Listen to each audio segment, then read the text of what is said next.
থেকে বউকে দিয়ে বাজার করার সুযোগ দিছে। ভালো করে মনে রাখবেন, একবার যদি মহিলারা বাজার চিনেন, বাজারে যার সুযোগ দেন, তার চয়েস মতো তারা বাজার করার সুযোগ দেন, জীবনে কোনোদিন মহিলাদেরকে আপনি কোনো বাজার করে দিয়ে খুশি করতে পারবেন না। তখন বাহিরে যাইয়া পুরুষকে দেখার একটা নেশা হয়ে গেছে তার। এরপরে যদি আপনি 10,000 টাকা দিয়ে শাড়ি একখানা নিয়ে দিয়েছেন, দেহার সুর মানে স্টাইল কি কয়টা হানেছে, ঠিক না? আপনি কোন 10,000, ওই 10, আমি গেলে 2,000 টাকা দিন, কয় কি সে 15,000 টাকা দাম চাইছে, তাই 100-200 ঠেলতি ঠেলতি ঘষতি ঘষতে আবার 4 ঘন্টা ওই শাড়ি কিনতে চায়। লাস্টে যে 10,000 ঠিক করছে, আর ও বলে 2,000 টাকা আনতে পারে। তা ঠিক আছে, আগামীতে তুমি এলো, ও তো ওই বাজারে যাবে, এই জন্য এই প্যাঁচ দিছে। আর বাজারের দোকানদারও বড় কঠিন, মহিলারা বোরকা পরে গেছে একটু গিরিয়ে, আর বাবিরে তো দেখতে হবে, কিভাবে দেখবে? পয়লা এনে দিছে কটা সিঙ্গারা, খাতে গেলি এই শাটার উঠানো লাগবে। মহিলা একটু সতর্ক, শাটারের তল দিয়ে খাচ্ছে, তাও দেখতে পারলো না। এরপরে এনে দিচ্ছে চা অথবা কফি, ও তো আর কাপ তোর গরম কাপ নিচে দিয়ে সেই সময় শাটার উল্টো দিয়ে খাচ্ছে, বাস দেখে ফেলাইছে। আছে না নাই? আমাকে বউরা তো নিজের বাজার নিজে করে না, তারা তো আমাকে ছেড়ে চলে যাচ্ছে না। তুমি কেন সুযোগ দিলে বউরে মার্কেট করতে? সব শয়তানের গুরু আমরা পুরুষটাই সর্বনাশের। বললেন জিবরাইল, মান হাউলাই ওয়া মা শানুহুম, এরা কারা, এদের এই অবস্থা কেন? আমার তো মনের দাবি এই চেহারার মানুষগুলো জান্নাতি হবে, এই চেহারার মানুষগুলো জাহান্নামে, আর তাদেরকে অপমানজনক শাস্তি দেওয়া হচ্ছে, এইটা কেন? জিবরাইল বললেন, হা উলাই খুতাবাউ উম্মতিকা, একেবারে ডাইরেক্ট অ্যাকশন। হা উলাই খুতাবাউ উম্মতিকা, এরা আপনার উম্মতের বক্তারা। খতিব জুমার নামাজে বয়ান করে, খুতবা দেয়, তাকে খতিব বলে। আরবিতে খতিব মানে বক্তা, খুতাবা তার বহু বচন। হাউলাই খুতাবা উম্মতিকা, এরা আপনার উম্মতের বক্তারা। দোষ কি? ইয়াকুলুনা মা লা ইয়াফআলুন, নিজেরা যা না করতো তাই বয়ান করতো, আর যা বয়ান করতো তা আমল করতো না। অস করা সহজ, বয়ান করা সহজ। মাঝে মাঝে আমাদের সাথে, আমার ত্রুটি তো আমি নিজেই দেখি, আমি স্বীকারই করি। মাঝে মাঝে রাজনৈতিক নেতারাও স্টেজে আসে বয়ান করে, ইসলাম মানার আমল করার বয়ান করে, অথচ সর্বপ্রথম তার নিজের মুখে দাড়ি নাই, নিজেও নিয়মিত নামাজ পড়ে না, বউ বাচ্চা পর্দা করায় না, কিন্তু স্টেজে আসলে মাইক পাইলে জনগণের সামনে ধর্মীয় অনুষ্ঠান, কিছু ধর্মীয় কথা বলা লাগবে তাই বলে। আমি কোরআন হাদিস জানি, জানা অনুযায়ী আমল না করি, সুন্নতের বয়ান করি, সুন্নতের আমল করি না। হারাম ছাড়তে বলি, নিজে হারাম ছাড়ি না। হালাল ধরতে বলি, নিজে হালাল হারামের তোয়াক্কা করি না। পর্দার বয়ান করি, অথচ আমি যুবতী মেয়েদেরকে ক্লাসে সামনে বসাই বসাই পড়াই, মক্তবে আমি পড়াই, মহল্লার যুবতী মেয়েরা আমার সামনে পড়ে। মসজিদের ইমাম সাহেব, আমি মহল্লায় ঘুরে ঘুরে ভাবিদের সাথে একসাথে সাক্ষাৎ করি, তাদের হাতের চা খাই, চুলোর বিটি বসে ফিটিয়ে খাই। এ দোষ আমার আছে, আমি অন্য কোনো ইমামের দোষ দিচ্ছি না। আমি যদি করি তাহলে এই করি আর কি, অবশ্য আমি ইমামতি করি না। এই যে বয়ান অনুযায়ী আমল না করার যে বিপদ, এটা আপনাদের না, এটা বক্তার। এজন্য বয়ান করতে খুব ভয় লাগে। থানবী রহমাতুল্লাহ আলাইহি একটু সাহস দিয়েছেন, সেই সাহসের পর কথা বলি। সেটা হলো, হুজুর বলেন, বক্তা যে বয়ান করে, বক্তার মুখ থেকে কথা বেরোয় শ্রোতাদের কানে যায়। সবচাইতে নিকটে সামনে যে শ্রোতা, তার কানও বক্তার মুখের থেকে 4-5-6 হাত দূরে। বক্তার নিজের মুখের কথা বেরোয় নিজের কানে আগে ঢোকে। আমার কান আমার মুখের থেকে 5-6 আঙ্গুল দূরে। তো 5-6 হাত, 50 হাত, 60 হাত, 100 হাত, 500 হাত, 1000 হাত দূরে যে আমার কথা যদি আর একজনের কানে গিয়ে তাকে পরিবর্তন ঘটাইতে পারে, তা আমার বয়ান আমিও শুনি, শুনতে শুনতে একদিন আমার ভিতরে আমলের পরিবেশ আসতে পারে। এই সাহস করে বয়ান করা। তো মজলিসে এখানে আপনারা বসে আছেন, আমিও আপনাদের বসায় রাখবো, আমাকে সম্মান করে দাওয়াত করে আনা হয়েছে। আমার টাইমেরও হিসাব আল্লাহর কাছে দেওয়া লাগবে, আপনাদের টাইমেরও হিসাব আল্লাহর কাছে দেওয়া লাগবে কি লাগবে না? এখানে বসে আছেন, এ সময়টারও হিসাব দেওয়া লাগবে, বসে আপনি কি করছেন। আমি আপনাকে 1-1.5 ঘন্টা বসায় রাখলাম, আমি কি দিয়েছি কিয়ামতে আমাকে জবাব দিতে হবে। আন উমরিহি ফিমা আফনা, এই প্রশ্নের জবাবে তোমার গোটা জীবনের হিসাব দাও, সারা জীবনের হিসাব দাও, বিশেষ করে সাবালেগ হওয়ার পর থেকে কোথায় কতটুকু সময় লাগাইছো। হজের মাঠে মানুষকে বসায় কি দেছো? গান, গজল, কিস্সা কাহিনী, নাকি শরিয়াতের কোনো মাসালা দিয়েছো? কোন হাদিসের ভিতরে নাই মজলিসে ইসলামী সঙ্গীতিন খায়রুম মিন ইবাদাতে সিত্তিনা সানা। একটা হাদিসও কেউ দেখাতে পারবে না যে ইসলামী সঙ্গীত, গান, গজল গাইলে সেই মজলিসটা 60 বছর নফল ইবাদতের চাইতে দামি। একটা হাদিসও নেই। মজলিসু ফিকহিন খায়রুম মিন ইবাদাতে সিত্তিনা সানা, যে মজলিসে বৈশা মাসলা মাসাইলের আলোচনা করা হয়, ছোট্ট থেকে ছোট্ট একটা মাসালা শুনলে শিখলেও মজলিসটার দাম কত? খায়রুম মিন ইবাদাতে সিত্তিনা সানা, বেরিয়া লাগাতার বিরামহীন একটানা 60 বছর নফল নামাজ ও নফল রোজা আদায় করলে যেই নাকি একটা মাসালা শুনলে শিখলে তার চাইতে বেশি নাকি। আপনারা কি শোনার জন্য কান রেডি রাখছেন? মাসালা শুনলে শিখলেই শুধু এই পরিমাণ, আমল করলে, ফরজ আমল করলে কি পরিমাণ নাকি তা আমি বলতে পারবো না। একটা সুন্নতের পর আমল করলে নবী পাক বলেন, মান তামাসসাকা বিসুন্নতি ইনদা ফাসাদে উম্মতি ফালাহু আজরু মিয়াতি শাহিদ। যে সময় মুসলমানদের নিজেদের অলসতার কারণে অথবা অমুসলমানদের অপষড়যন্ত্রের শিকার হইয়া মুসলিম সমাজ থেকে সুন্নতগুলো বিলুপ্ত হতে থাকবে, আজ একটা কাইল একটা, একটু একটু করতে করতে সুন্নতগুলো মিটে যাওয়ার সম্ভাবনা দেখা দেবে। এই মুহূর্তে যদি আমার কোনো উম্মত একটা সুন্নতকে জিন্দা করার উদ্দেশ্যে আমলে পরিণত করে, আমল করে একটা সুন্নতের উপরে, আল্লাহর নবী বলেন, আমার সাথে যারা উহুদের ময়দানে যে 70 জন শাহাদত বরণ করেছে, বদরের যুদ্ধে গিয়ে 14 জন শাহাদত বরণ করেছে, এইরকম জলিলুল কদর শ্রেষ্ঠ শ্রেষ্ঠ শহীদের 100 শহীদের নেকি একত্রিত করলে যেই নেকি একটা সুন্নতের পর আমল করলে তার চাইতে বেশি নেকি। খালি শুনে সুবহানাল্লাহ পর্যন্ত শেষ না, সুন্নতের পর আমল করার প্রস্তুতি নেওয়া যাবে। সুন্নতগুলো কিভাবে মিটে যায়? আমাদের অলসতার কারণে মিটে যায়। কথা বলেন, কি অলসতা? টুপি একটা সুন্নত, টুপি ছাড়া নামাজ হয় না। এই করে টুপি খুলে দিচ্ছে। দাড়ি, কলেমা পড়ছি, মুসলমান হয়ে গেছি না, গরুর গোশত খাই, খাতনা নিছি, তা মুসলমান তো হয়ে গেছে। দাড়ি না রাখলি হয় না, রাখছি আটটুক আটটুক খাইজনি চুল করি, দাড়ি রাখলি হয় না। অত বড় রায় দাড়ি রাখ কি দরকার? যেটার কাছে যাই সেইটার কাছে যাইয়া আমার অলসতা। 10 খান না হলে হয় না, টেবিলে বসে খালি কি হয়েছে? দাঁত মাজা দরকার, দাঁত সাফ করার দরকার, বিরাজ করলি তো হয়ে গেল। মেসাকের কি দরকার? পায়খানা থেকে পবিত্রতা অর্জন করতে হবে, পরিচ্ছন্নতা। পানি দিয়ে ভালো করে দিয়ে সাবান দিয়ে ডলি মিলে সাফ করে আসলি তো হয়ে গেল। কুলুকির কি দরকার? এই হলো অলসতা। এগুলো কি অলসতা? এটা না হলে কি হয়েছে, ওটা না হলে কি হয়েছে, সেটা না হলে কি হয়েছে। একজনে দেখে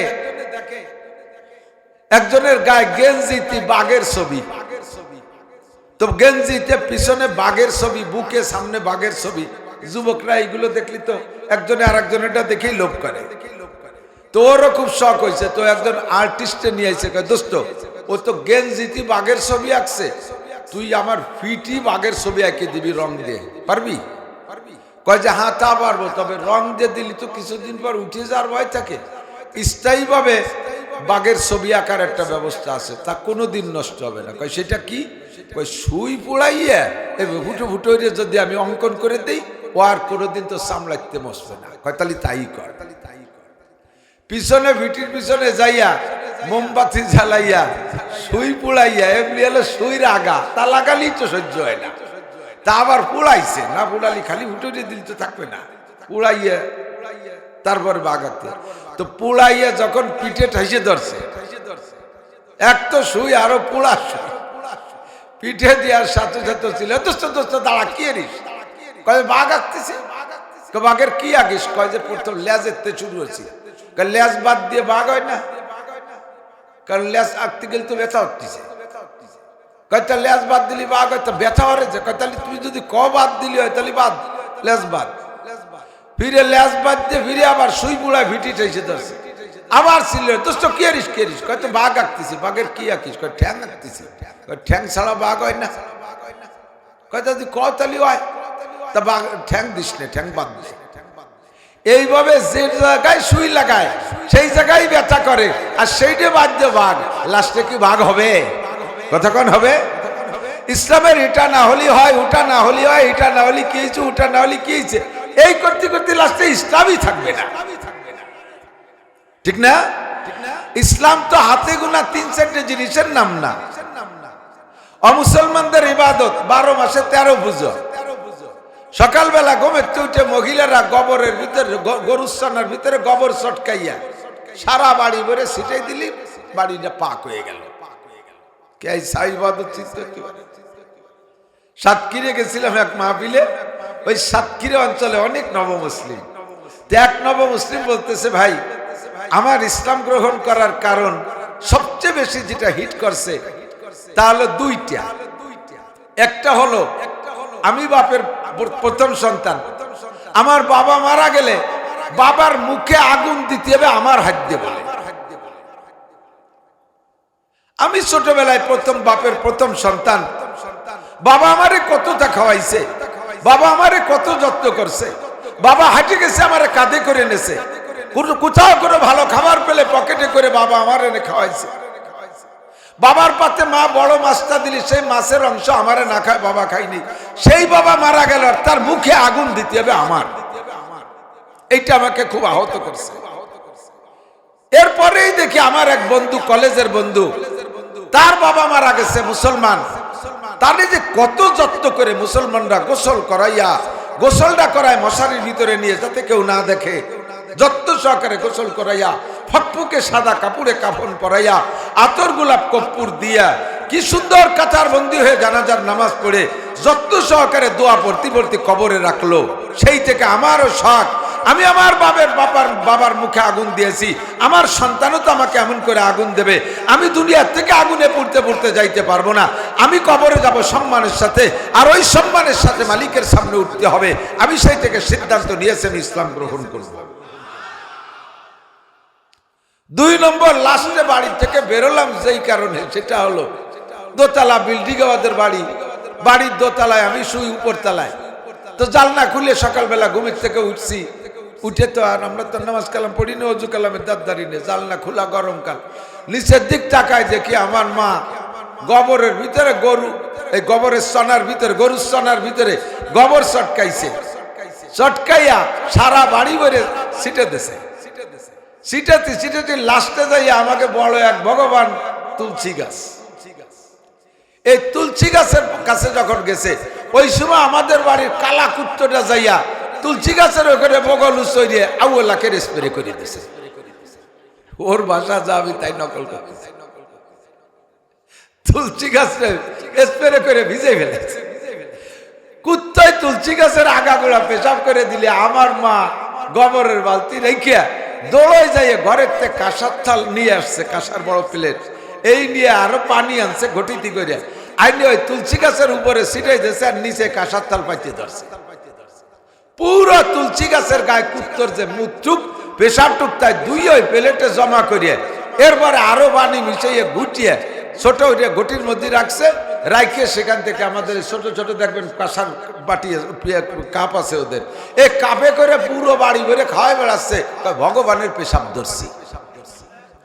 লাস্টে আমি তো দেখতেছি আমারে নিয়েছে, বাবা তাড়াতাড়ি ওঠ, রুজিতি সব দিন সপ্তাহ হয় না, আজকে পাইছি ভগবানের পেশাব। ভগবানটা কারে কয় চিন্তা করতে পারে, ক্লাস 3 বা 4 বা 5 পড়ি, প্রাইমারিতে আমার স্কুলের হেডমাস্টার ছিলেন হিন্দু। শুকরের পালেতে বড় এক দাঁতাইলে শুকর ছুটিয়া ও দল ছাড়া হয়ে বাগানে রয়েছে, তো মূল পাল ধরে নিয়ে চলে গেছে অন্যদিক। কয়েকদিন পরে ওই ছুটোটা বেরোইছে, বেরোইয়া এ বাড়ি ও বাড়ি যাচ্ছে, আর মুসলমান হিন্দু এক সাইডে তারে তাড়া করতেছে, পিটাইতে পিটাইতে লাস্টে নিয়ে এক বাগানের মধ্যে পিটাইয়া মাইরি আমরা হিন্দুকে কাছে দিছি। যতীন ডাক্তার নামে এক হিন্দু ছিল, তো যতীন ডাক্তারের কাছে দিলে ওই আমাদের হেড স্যার যতীন বাবুর বাড়ি লজিং থাকতো, তো উন্ডা ওই শুকরে কাটিয়ে কুটে সুন্দর করে পরান ভরে খাইয়া পরের দিন হেড স্যার স্কুলে আসছে। আইসা আমরা ওই 4-5 পড়ি, মোটামুটি আমরা সিনিয়র প্রাইমারিতে। তো বলতেছে, বাবা বড় সুসংবাদ, গতকাল ভগবানের দোস্ত ধরা পড়ে গেছে। শুয়োর বলে ভগবানের দোস্ত, দোস্ত যেমন আর এক দোস্ত তো তেমন, কথা কন না কেন? যাকে দোস্তের নাম দোস্ত হয় শুয়োর, তার সেই শুয়োরের দোস্ত বলে ভগবান। আল্লাহ হেফাজত করুক, জোরে কর নাউজুবিল্লাহ। এই কুত্তর পেশাব যখন আমার মা আনিয়ে দিয়ে কয় যে ভগবানের পেশাব ধরছি, আমি বললাম মা তুমিও যেমন তোমার ভগবানও তেমন, তার পেশাবও তেমন, তোমরাই খাও। আমি আগের থেকেই সিদ্ধান্ত নিয়ে ফেলাইছি, আজকে বলে বললাম লা ইলাহা ইল্লাল্লাহ মুহাম্মাদুর রাসূলুল্লাহ, মান ইয়াহদিল্লাহু ফাহুয়াল মুহতাদ ওয়া মান ইউদ্লিল ফালান তাজিদ লাহু ওয়ালিয়াম মুরশিদা। আল্লাহ তাআলা যাকে হিদায়াত দেয় তাকে একটা নাফরমানির কাজের মধ্যে তাকে হিদায়াত দিয়ে দিতে পারে। তার মা চরম শিরকি গুনাহ করতেছে আর তার ভিতরে থেকে সে হিদায়াত পেয়ে গেছে, বলেন না সুবহানাল্লাহ। মুসলমানদের ইবাদত হাতে গোনা কয়েক জায়গা, আর আমাদের মুসলমানদের ইসলামী ইবাদত A to Z, কতক্ষণ হাতে গোনা কয়েক জায়গা না। শুধু 5 ওয়াক্ত নামাজের নাম ইসলাম না, শুধু রমজানের রোজার নাম ইসলাম না, শুধু হজের নাম ইসলাম না, শুধু যাকাতের নাম ইসলাম না, শুধু ইস্তাকাবিন চাষের নাম ইসলাম না।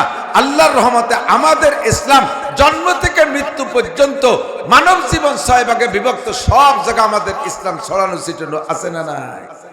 আমার বাড়ির কাছে এক হিন্দু, তারে আমি বললাম যে আমাদের তো ইসলামী সব জায়গায় এইরকম এরকম আছে, তোদের কি কি আছে কদি? যেমন বাথরুমে যাওয়ার সময় আমাদের বাইরে থাকতে দোয়া আছে না? তোরা পায়খানায় যাওয়ার আগে কি দোয়া পড়িস? হিন্দুকে কোনো দোয়া আছে নাকি? পায়খানাতে বেরোইয়ে কি দোয়া পড়িস? খাবারের শুরুতে কি দোয়া পড়িস? মাঝে মাঝে কি দোয়া পড়িস? শেষে কি দোয়া পড়িস? শোয়ার সময় কি দোয়া পড়িস? ঘুমেতে উঠে কি দোয়া পড়িস?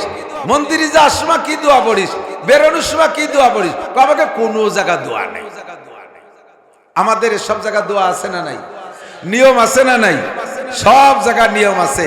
আল্লাহ পাক রব্বুল আলামিন এই পরিপূর্ণ নিয়মের পর আমল করার জন্য আমাকে আপনাকে বড় মহব্বতের সাথে একটা ডাক দিয়ে বলে, ইয়া আইয়ুহাল্লাযীনা আমানুত্তাকুল্লাহ। ইসলামী সংবিধান, মুসলিম সংবিধান, আল্লাহর নীতি রীতি, আল্লাহর নবীর আদর্শ আমাকে মেনে নিয়ে তদনুযায়ী আমল করার জন্য আগে লাগবে আমার ঈমান। একটু বলেন কি লাগবে? বিশ্বাস লাগবে।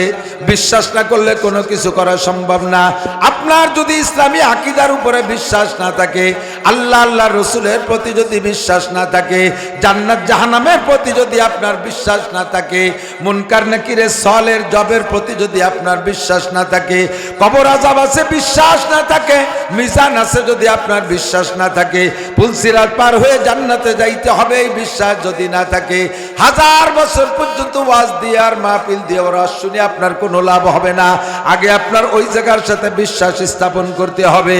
এই জন্য আল্লাহ পাক ডাক দিয়ে বলেছেন, ইয়া আইয়ুহাল্লাযীনা আমানু, হে আমার অন্ধ জগতের অটল বিশ্বাসী পাগলরা, দুনিয়ায় বসে আল্লাহকে না দেখে বিশ্বাস করো, জান্নাত না দেখে বিশ্বাস করো, জাহান্নাম না দেখে বিশ্বাস করো, ফেরেশতা না দেখে বিশ্বাস করো, হুরগেলেমান না দেখে বিশ্বাস করো, পুলসিরাত না দেখে বিশ্বাস করো, মিজানের দাড়ি পাল্লা না দেখে বিশ্বাস করো, কবর আযাব দেখো নাই করে দিন বিশ্বাস করো। অন্ধ জগতের অটল বিশ্বাসী পাগল তোমরা ঈমানদার, তোমাদের আমার পক্ষ থেকে খাস নসিহত, ইত্তাকুল্লাহ, ভয় করো একমাত্র, জোরে বলেন কাকে? লা নাখাফু আহাদান ইল্লাল্লাহ, দুনিয়ার কেউরে আমার ভয় করার প্রশ্নই আসে না। আরে দুনিয়ার যাকে ভয় করি তার হাতে আক্রান্ত হইলে হয়তো বা মারা পর্যন্ত যাব, তার বেশি আর কিছুই করতে পারবে না। মরার পরে কাইটা টুকরা টুকরা করে ফেলবে, আমার দেহে কিছুই টের পাবে না। আগুনরে ভয় পাই পুড়ায় দেবে, মরে যাওয়ার পরে আর আগুনরে ভয় পাওয়া লাগে না। সাপরে ভয় পাই কামড় দেবে, কামড় দিলে মরে যাব, মরার পরে সাপরে ভয় করা লাগে না। বাঘরে ভয় পাই খেয়ে ফেলবে, ছিঁড়ে বুড়ে খেয়ে ফেললে মারা যাওয়ার পরে বাঘরে আর ভয় করা লাগে না। কতক্ষণ আল্লাহকে ভয়ের জন্য করি। দুনিয়ায় থাকতে আমার আল্লাহ শান্তিও দিতে পারে, শাস্তিও দিতে পারে। কবরে যাওয়ার পরে শান্তিও দিতে পারে, শাস্তিও দিতে পারে। হাসরের মাঠে দাঁড়িয়ে আমার আল্লাহর সামনে গোটা জিন্দেগির হিসাব দেওয়া লাগবে, এই জন্য আল্লাহ পাককে ভয় পাই। ইয়া আইয়ুহাল্লাযীনা আমানুত্তাকুল্লাহ। আরে ভাই, আল্লাহকে ভয় পান, ভয় পান। সত্যি ভয় লাগে? কেন লাগে? আল্লাহ কামড়াবে, আল্লাহ নিজে এত চল থাপ্পড় দেবে, আল্লাহকে আগুন পোড়ায় দেবে, আল্লাহ কি সাপ কামড় দেবে? আল্লাহরে কেন ভয় পাই? আল্লাহ মালিক ইয়াউমিদ্দিন, বিচার দিনের মালিক। কোন মানুষ তার সামনে দিয়ে কদম বাড়তে পারবে না চারটি জীবনের হিসাব না দিয়া। কথা বলেন ঠিক কি ঠিক না? একটা প্রশ্নের জবাব বাকি থাকতে সামনে এক কদমও বাড়তে পারবো না। এই জন্য আল্লাহকে ভয় পাই। ভয় পাইলে লাভ কি? আল্লাহ পাক বলেন তাকওয়ার ফজিলত শুনে নাও, আমাইয়াত্তাকিল্লাহ ইয়াজআল লাহু মাখরাজা। যদি তুমি আল্লাহকে ভয় পাও, আল্লাহর তাকওয়া, আল্লাহর ভয় যদি তোমার অন্তরের মধ্যে থাকে, যেই ব্যক্তি মুত্তাকিন আল্লাহর ভয়ে ভীত হবে, ওই লোকটার জন্য আল্লাহর পুরস্কার হলো ইয়াজআল লাহু মাখরাজা। যত বড় বিপদে পড়ুক না কেন, আল্লাহ পাক তাকে সেই বিপদ থেকে বের হওয়ার জন্য সহজ পথ বের করে দিবে। বর্তমানে রাজনৈতিক নেতারা যারা গ্রেপ্তার আছেন, আমার এই ওয়াস্তর তাদের কানে যাবে না। আমি দোয়া করি আল্লাহ যেন তাদের অন্তরে এই অবস্থাটা তৈরি করে দেয়, জেলখানার ভিতরে তাইকা আল্লাহর উপরে ভয় তৈরি করেন। কোন প্রকার গর্ব অহংকার না, কোন দাম্ভিক্য না। এই শুধু একবার বের হতে পারলে এটা করব, ওটা করব, সেটা করব, কোনো দিনও বের হতে পারবেন না। জেলখানার মধ্যে থেকে আল্লাহর ভয় অন্তরে তৈরি করেন। বাইরে থাকতে যে অন্যায় করেছেন, আর জেলখানায় যে জীবনে কোনোদিন সেই অন্যায় করব না, বাইরে বেরোই আর কোনোদিন এই অন্যায় করব না। এই আল্লাহর ভয়ে অন্তরে তৈরি করেন। আল্লাহ পাক জেলের থেকে বের হওয়ার ব্যবস্থা করে দিতে পারে কি পারে না? আমাইয়াত্তাকিল্লাহ, যে আল্লাহকে ভয় পায়, ইয়াজআল লাহু মাখরাজা, যে কোনো বিপদ থেকে আল্লাহ তাআলা তাকে বাঁচার ব্যবস্থা করে দেয়। হাজারো কিসসা, হাজারো প্রমাণ। সবচাইতে সুন্দর কিসসা হলো হযরত ইউসুফ আলাইহিস সালামের কিসসা। টলমলে যুবক, এমন সুন্দর, আল্লাহু আকবার। তাফসীরে জালালাইনি লেখে আল্লাহ পাক রব্বুল আলামিন তাকে শত্রু সূরা, গোটা মানব জাতির জন্য যে রূপ আল্লাহ বরাদ্দ করেছেন। মানব জাতির একটা রূপ আছে, মানুষের একটা রূপ আছে না, বাঘের একটা রূপ আছে না, বিভিন্ন প্রাণীর আলাদা রূপ আছে। তো মানব জাতির জন্য যে রূপ আল্লাহ বরাদ্দ করেছে, তার সম্পূর্ণ রূপের অর্ধেক, কোটি কোটি মানুষ আদম থেকে কিয়ামত পর্যন্ত যত মানুষ আসছে আর আসবে, সমস্ত মানুষের জন্য যে চেহারা আল্লাহ বাজেট করছে, তার অর্ধেক একা ইউসুফ আলাইহিস সালাম দিয়েছে। কিরকম চেহারা তা দেখতেও পারলাম না, বুঝতে পারতেছি না। পুরো চেহারার অর্ধেক ইউসুফ আলাইহিস সালাম একা দিয়েছে। আর যে অর্ধেক আছে না, এই অর্ধেকের অর্ধেক, টোটালের 4 ভাগের 1 ভাগ ইউসুফ আলাইহিস সালামের দাদি দিয়েছে। ওনার দাদি ওই বিশ্ব সুন্দরী। 100% রূপের 75%, 75% পেয়ে গেছে 2 দাদি নাতি। আর যে সাইডে না, তাই আমাকে সবার মধ্যে ভাগ হয়েছে। ওই প্রিয়াঙ্কা চোপড়া আরো যারা যারা আছে, যারা ভাগ পাইছে বিশ্ব সুন্দর, সবাই মিলে ওই সাইডে নেত্রী ভাগে পাইছে। তাহলে কি পাইছি কোন দিদি? এর জ্বালায় একজন আর একজনের পরে মহব্বতে প্রেমে পড়িয়া টাওয়ারের থেকে লাফতে পড়ে শহীদ হয়ে যাচ্ছে, শহীদ হয়ে যাচ্ছে, বাসের তলে পড়ে শহীদ হয়ে যাচ্ছে, কচু গাছের সাথে গলায় দড়ি নিয়ে বেরিয়ে শহীদ হয়ে যাচ্ছে এই সাইডেনার ভাগে। তাহলে বোঝেন ইউসুফ আলাইহিস সালাম কেমন সুদর্শন ছিলেন। অভিযোগ করা যাবে না জুলাইখার উপরে। এই মানুষটার উপরে সব মানুষ আসে। ছোট যখন নাবালেক থাকতে শিশুকালে মা মারা গেছে, 2 ভাই, আপন 2 ভাই। ইউসুফ আর বিনিয়ামিন, বনিয়ামিন না, একটু উচ্চারণ শেখেন, বিনিয়ামিন শব্দটা কি গন্ত? বিনিয়ামিন। আর বনিয়ামিন কেউ নাম রাখলে বনিয়ামিন বললাম, বিনিয়ামিন। বিনিয়ামিন দুই ভাই, আর উনার সৎ ভাই 10 জন, মোট 12 ভাই। তো ইউসুফ আলাইহিস সালামের মা তো ছোটবেলায় মারা গেছে, উনার ছোট হলো বেনিয়ামিন। তো উনাকে উনার ফুফু নিয়ে গেছিল পালতে জন্য। ওনার আব্বাজি বলছিলেন, বোন তুই একটু আমার ইউসুফরে লালন পালন কর। ফুফুতে ভাতিজার চেহারার উপরে এমন আকৃষ্ট, তার আচার আচরণ, চাল চলন, চেহারা, বিশেষ করে চেহারায় এমন পাগল হয়েছে, যখন বয়স হয়েছে, বাপের বাড়ি আসার সময় হয়েছে, ইয়াকুব আলাইহিস সালাম বলছে, বোন আমার ছেলেটার এখন দিয়ে দাও। ইয়াকুব আলাইহিস সালামের বোন ইউসুফ আলাইহিস সালামের ফুফু কয়, ভাই ওরে থুই আমি থাকতে পারবো না, কোনো মতেও ফুফুজান তারে দেবে না। আর ইয়াকুব আলাইহিস সালামও আনার সময় হয়ে গেছে, এখন লেখাপড়ার বয়স হয়ে গেছে, লেখাপড়া করাতে হবে, মানুষ বানাইতে হবে, ফুফু কোনো মতে দেবে না। তো যাতে ভাই নিয়ে রাখতে না পারে, এই জন্য ফুফুজান কৌশল তৈরি করছে। একটা স্বর্ণের পেয়ালা ইউসুফ আলাইহিস সালাম বাড়ি যাওয়ার সময় ওনার ব্যাগের মধ্যে ঢুকিয়ে দিছে। ওই সময় চোরের বিচার ছিল, যদি কেউ চুরি করে আর মাল যদি চোরের কাছে পাওয়া যায়, তাহলে চোর আর মাল দুইজনেরই মালিককে দিয়ে দিতে হবে। এই হলো বিচার। এই বিচারের কৌশলে ইউসুফ আলাইহিস সালামের যাতে ফিরে ফুফু নিয়ে আসতে পারে, এই জন্য ওনার ব্যাগের মধ্যে বাটি ঢুকিয়ে দিয়ে বাড়ি পাঠাই দিয়েছে। 2-3 দিন পরে কসমে, ভাই দাদি তোমার আমার সে সোনার বিয়ালাটা তো পাচ্ছি না, তোমার ছেলে কি চুরি নিয়ে গেছিলি, দেওয়াদি? আরে আমার ছেলে চোর নাকি, আমার ছেলে জীবনেও বোঝে না। তুমি দেয়া হবে একটা টুয়াইয়ে, আমি আসতেছি। যাইয়ে 2 ভাই বোন টুকাইয়ে দেখে সে ব্যাগের মধ্যে ওনার সোনার পিয়ালা। এমনকা ভাই তোমার ছেলের আমার পিয়ালা চুরি নিয়েছে, আর তোমার শরীয়ত অনুযায়ী বিচার করো। বিচার তো সেই ছেলেরে দিয়ে দিতে হবে। এই কৌশল করে ফিরে আবার ওই বাড়ি দিয়ে কয়েকদিন পর আবার নিয়ে আসছে। 1 নম্বর ফুফুর ভালোবাসা। এরপরে আব্বাজি ভালোবাসা শুরু করলেন। ভালোবাসার তো শেষ নাই। ভাইরা এটা সহ্য করতে না পারে, কিচ্ছা যা ঘটছে তা ঘটছে, কূপের মধ্যে ফেলাইছে। সেখান থেকে উঠাই নিয়ে পথিকরা নিয়ে মিশরে বিক্রি করছে। আজিজ মেসের মিশরের বাচ্চা কিনছে। কেনার পরে ছেলে হিসেবে লালন পালন, ধীরে ধীরে যখন বড় হয়েছে, সময় মতো ইউসুফের পর জুলাইখা আশেক হয়ে গেছে। এমন চেহারার উপরে জুলাইখা ছিল বিশ্ব সুন্দরী, মিশরের বাচ্চার স্ত্রী। এমনি মিশরীরা তো পৃথিবীর ভিতরে সবচেয়ে সুদর্শন, তার ভিতরে বাচ্চার স্ত্রী। বাচ্চা যখন অফিসে গেছে, ইউসুফ আলাইহিস সালাম তখন টলমলের যুবক, একেবারে ভরা যৌবনের যুবক, আর যৌবনকালে চেহারা আরো ফুটছে। ভিতরে নিয়ে আগের থেকে প্ল্যান করছে। এখন তো ধরেন এখন ভিতরে তো কত প্রকারের দরজা তালা তুলোর ব্যবস্থা, আর আগে ছিল শুধু বাইরে দিয়ে তালা দেওয়ার ব্যবস্থা, ভিতরে খিল বা সিটকেনি ইত্যাদি দিয়ে। তো ওই সময়ও এই ব্যবস্থাই ছিল। জুলাইখা চিন্তা করছে, যদি ইউসুফরে ধরে আনি, সে যে চরিত্রের ছেলে, আমি যে প্ল্যানে তারে আটকাচ্ছি, সে কোনো মতে আমার কথা মানবে না। কাজেই তাকে দিয়ে এই কাজ করাইতে হলে ভিতরে ভালো ব্যবস্থা করতে হবে। মিস্টেরি আইনে আগে ভিতর দিয়ে কড়া লাগাইয়া 7টা দরজায় তালা দেওয়ার ব্যবস্থা তৈরি করছে।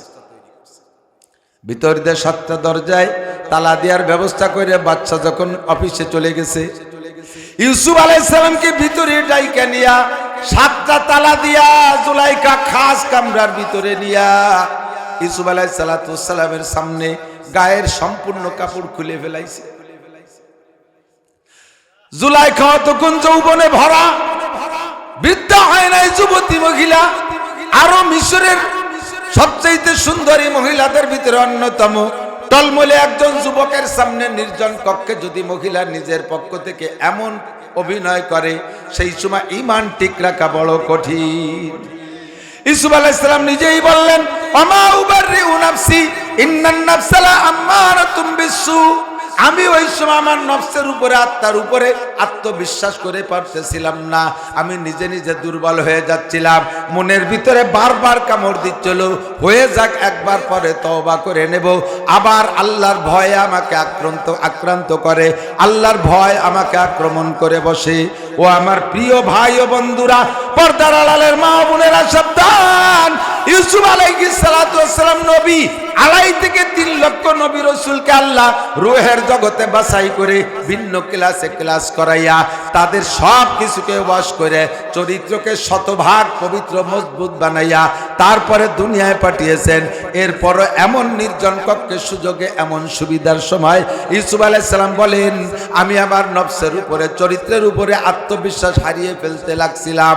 ওমা উবাররিউ নাফসি ইন্নান নাফসা লাআম্মারাতুম বিসুই ইল্লা মার রাহিমা রাব্বি।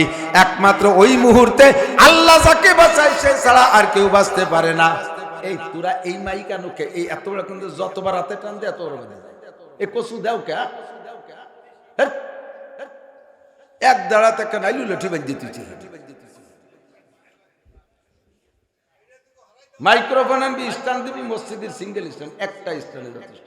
আমাকে হিসেব করে কথা কই কোন জায়গা কথা বলি যায় ড্যান্স করতে চালিয়ে রয়েছে না না এই যে এই দুটো কেটে দিতে কাছি টাছি নিয়ে কেটে দিতে সাইনবোর্ড তো আগেই করছি। আল্লাহ খেয়াল করেন নবী আলাইহিস সালাতু ওয়াস সালামের পরিবারের চাইতে ভালো পরিবার কি পৃথিবীতে হতে পারে? হ্যাঁ কথা কন। সিদ্দিকা আয়েশা রাদিয়াল্লাহু তাআলা আনহাকে নিয়ে যে ঘটনা ঘটছে অনেকেই শুনেছেন উলামায়ে কিরামের কাছ থেকে। যুদ্ধের সফরের থেকে ফেরার পথে শেষ রাত্রের দিক সফরে এক জায়গা মঞ্জিল করছে, সেখান থেকে রওনা দিয়েছে। হযরত আয়েশা হালকা পাতলা মানুষ ছিল, তো হুজুর হাওদাদ মানে উটের পিঠে যে খাঁচাটা বানায় কুড়িয়ে ঘর, ওই কুড়িয়ে ঘর উঠে দিয়েছে, যাদের সাহাবায়ে কিরামদেরকে বলছে উঠে দাও। আয়েশার নিচে ছিলেন, বাইরে জরুরতে গেছে, সাহাবায়ে কিরাম মনে করছে এই খাঁচার মধ্যে আয়েশা আছে। আয়েশা থাকা আর না থাকা একই রকম ওই অবস্থা উঠে দিতেছে। সব সাথীরা ওই উট সহ চলে আসে, আয়েশা পিছনে রয়ে গেছে। কতদূর আসার পরে দেখে যে আয়েশা নাই। এরপরে সাহাবা একজনকে পাঠাইছে, যাও আমার আয়েশারে খুঁজে নিয়ে এসো। যেই সাহাবাকে পাঠাইছে সেই সাহাবা যাইয়া আয়েশাকে শতভাগ নিরাপত্তার সাথে নিয়ে আসছে। এই খবর পাইয়া আব্দুল্লাহ ইবনে উবাই ইবনে সুলুল রইসুল মুনাফিকিন এ অপবাদ দিছে আয়েশার উপরে যে অমুক সাহাবার সাথে আয়েশা অন্যায় করেছে।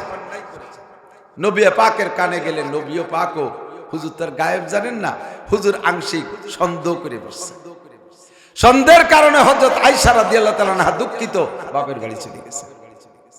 এরপরে আয়েশার পবিত্রতার সম্পর্কে আল্লাহ তাআলা কোরআন শরীফের আয়াত নাজিল করে দিয়েছে। আয়েশা পবিত্র, আয়েশা এ অন্যায় করে নাই। জোরে কন্না সুবহানাল্লাহ। এই আয়েশা মেয়ে আর বাপকে। আয়েশার আরেকটা পরিচয় বলি, নবী আলাইহিস সালাতু ওয়াস সালামকে স্বপ্নে দেখাইছেন আল্লাহ পাক।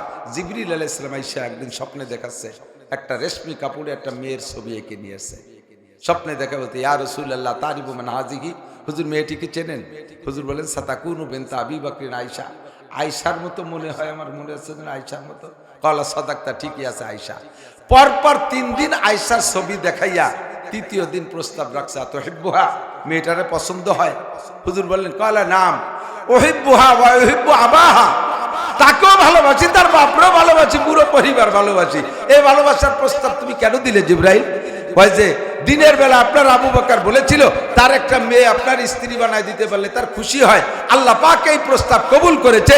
এই আয়েশাকে আপনি দিনের বেলা সাহাবায়ে কিরামদের সামনে উপস্থিতিতে বিয়ে করে নেবেন। কেমন আয়েশা, যার বিবাহের প্রস্তাব স্বয়ং আল্লাহ তাআলা পাঠাইছে, যার পবিত্রতা সম্পর্কে কোরআনে কারিমে আয়াত নাজিল হয়ে গেছে, এই আয়েশা। আর বাপকে, বাপের নাম সিদ্দিক আকবর আবু বকর। নবী পাক গত মাসে মেরাজে গেছেন না, আর সে আজিমে যাইয়ে মাত্র উঠছে, রপরপের থেকে পাও দিয়ে নামছে আর সে আজিমে। এর মধ্যে আল্লাহ পাক ডাক দিছে আবু বকর, আবু বকর। আল্লাহ আবু বকর কে ডাক দিছে। আবু বকর কয় লব্বাইক আল্লাহুম্মা লব্বাইক। নবী পাক থকে দাঁড়িয়ে গেছেন, ইয়া রব্বি আচ্ছা আবু বকরিন কবলা মজিবিল আরশ। আল্লাহ আবু বকরকে আমার চেয়ে আগে আরশে আজিমে চলে আসছে। আহু আফজালু মিন্নি, আবু বকরকে আমার চেয়েও দামি। আল্লাহ পাক বলে লা, তোমার চাইতে দামি জগতে আমি আর কেউ রে বানাই নাই। লাউলা ঘুমা খালাকাল আফলাকা খালিকুহা লাউলা ঘুমা খারাজাল ইনসানু মিন আদামি। তোমারে না বানাইলে আবু বকর বানাইতাম না, তোমারে না বানাইলে কোন মানুষই আমি বানাইতাম না। তোমার চেয়ে দামি কেউ নাই। তাহলে আবু বকরে ডাক দিলে সে ডাক শুনলো। আমি তো সবে মাত্র আসলাম, সে তো মনে হয় যেন আরো আগের থেকে এসে বসে রয়েছে।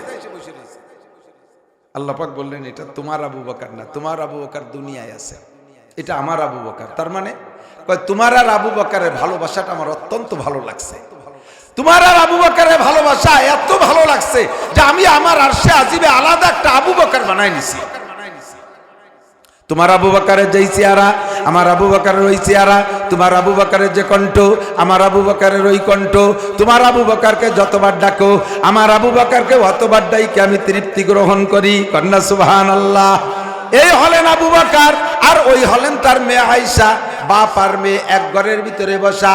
নবী পাক জানে আয়েশার ঘরের ভিতরে আবু বকর আসছে, মেয়ের ঘরে বাপ তো আসতেই পারে, জায়গা তো শরীয়তের কোনো বাধা নাই। মেয়ের ঘরে বাপ আর মেয়ে দুইজনে নির্জনে বসে গল্প করতেছে, পারিবারিক আলোচনা করতেছে, শরীয়তের মাসালার আলোচনা করতেছেন। নবী পাক জানে আয়েশার ঘরে আজকে আবু বকর বাপ আর বেটি দুইজন বসা, কথা শোনা যাচ্ছে বাইরের থেকে, কখনো আবু বকরের কণ্ঠ কখনো আয়েশার কণ্ঠ। কিছুক্ষণ কথা শোনার পরে হঠাৎ করে শোনে তৃতীয় একটা কণ্ঠ আসতেছে, তৃতীয় একটা পুরুষ কণ্ঠ শোনা যায়। হুজুর সন্দেহ করলেন, পর্দার আয়াত নাজিল হয়ে গেছে মদিনায়।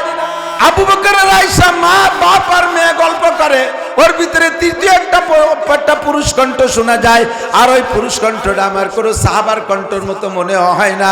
এই কণ্ঠটাকে হুজুর সন্দেহ করে দেখতে গেলেন, দরজার কাছে যাওয়ার সাথে সাথে সঙ্গে সঙ্গে ভেগে চলে গেল। আর হুজুর লা হাওলা ওয়ালা কুওয়াতা ইল্লা বিল্লাহ পড়ে বেরিয়ে আসলেন। হুজুর যখন লা হাওলা পড়ে বেরিয়ে আসছে, সিদ্দিকা আয়েশা এবং আবু বকর দুইজনই বেরিয়ে আসছে। আবু বকর বলতেছেন, ইয়া রাসূলুল্লাহ আরাইতা শাইতানান হেনা, এখানে কি শয়তান দেখেছেন? লিমা হাল্লালতা লা হাওলা কেন বললেন? আয়েশা বলতেছে, ওগো আল্লাহর নবী কেন লা হাওলা পড়লেন? আপনি লা হাওলা তো পড়েন শয়তান দেখলে। হুজুর বললেন, আবু বকর বেরিয়ে আসেন, আয়েশা থাকেন। আয়েশাকে বসায় রেখে আবু বকরকে ডেকে নিয়ে বলছেন, নবী পাক, হে আবু বকর, লা তালিজু আলাল মুগিবাত, লা তালিজু আলাল মুগিবাত, জীবনে কোনোদিন কোন নারীর সাথে একমাত্র আপনার স্ত্রী আমার শাশুড়ি আম্মাকে নিয়ে ছাড়া কোন নারীর সাথে আপনি নির্জন হবেন না। লা তালিজু আলাল মুগিবাত, কেন হব না? কাইফা ইন্না শাইতানা ইয়াজরি মিন আহাদিকুম মাজরাদ দাম, শয়তান মানুষের শিরা উপশিরা রক্ত চলার রাস্তায় চলতে থাকে। লা ইয়াকলু আন্না রাজুলুন বিইমরাতিন ইল্লা কানা সালিসুহুমা শাইতান, এনি ম্যান এভরিবডি, যে কোনো পুরুষ যে কোনো নারীকে নিয়া, একেবারে যে কোনো পুরুষ যে কোনো নারীকে নিয়া, এনি ম্যান এভরিবডি, কোনো পার্থক্য নাই। পীর সাহেব মুরিদদের নিয়েও যদি নির্জন হয়, আব্বা মেয়েকে নিয়ে যদি নির্জন হয়, ছেলে মাকে নিয়েও যদি নির্জন হয়, জামাই শাউড়িকে নিয়েও যদি নির্জন হয়, ভাই বোনকে নিয়েও যদি নির্জন হয়, মামায় ভাগ্নিকে নিয়েও যদি নির্জন হয়, চাচায় ভাতিজিকে নিয়েও যদি নির্জন হয়, দাদায় নাতনিকে নিয়েও যদি নির্জন হয়, এনিম্যান এভরিবডি, প্রত্যেক পুরুষ যখন নারীকে নিয়ে নির্জন হয় তখন ওই জায়গা তৃতীয় জন হয় শয়তান। ওগো আবু বকর, আমি বাইরের থেকে জানি আপনি আর আয়েশা কথা বলতেছিলেন, কিছুক্ষণ আপনাদের দুইজনের কথা শুনলাম, এরপরে দেখি তৃতীয় একটা কণ্ঠ শোনা যায়, পুরুষ কণ্ঠ। আমি তখনই সন্দেহ করে দেখতে গিয়ে দেখি মিস্টার আবু, একেবারে মিস্টার ইবলিস, ডাইরেক্ট শয়তান, একবার আপনার নাকের মধ্যে দিয়ে ঢুকতেছে আর নিচ দিয়ে বেরোচ্ছে, আর একবার আয়েশার মধ্যে দিয়ে ঢুকতেছে আবার অন্য দিক দিয়ে বেরোচ্ছে। বাপ বেটিকে ধীরে ধীরে ফুসলাইতেছে, চেষ্টা করতেছে বাপ বেটির মধ্যে দুর্ঘটনা ঘটাবে। কোন বাপ আর কোন মেয়ে, কোন বাপ আর কোন মেয়ে? নবী পাকের পরে জগতে এমন বাপ তৈরি হয় নাই, আর আয়েশার পরে জগতে এমন মেয়ে আর জন্ম নেয় নাই। এমন বাপ আর এমন মেয়ে নির্জনে গল্প করে, সে জায়গাও শয়তান অ্যাক্সিডেন্ট ঘটায় দেওয়ার চেষ্টা করে। ও মাস্টার সাহেব, আপনি ছাত্রী নিয়ে নিরিবিলি পড়ান, আপনি কি আবু বকরের চাইতে ইমানদার মাস্টার, আর ওই ছাত্রী কি আয়েশার চাইতে ইমানদার ছাত্রী? ও পিসাব, তুমি মুরিদরে নির্জনে মুরিদ করো, মহিলা মুরিদরে নির্জন করো, তোমার মহিলা মুরিদ আয়েশার চাইতে ইমানদার না, আর তুমি পিসাব আবু বকরের একটা লোমের সমান মর্যাদা রাখো না। আমার মুরব্বী বাবারা, ছেলে ইটালি বাড়ি আসবে, ছেলে যখন বাইরে তখন আপনার পুত্রবধূ বাপের বাড়ি থাকে।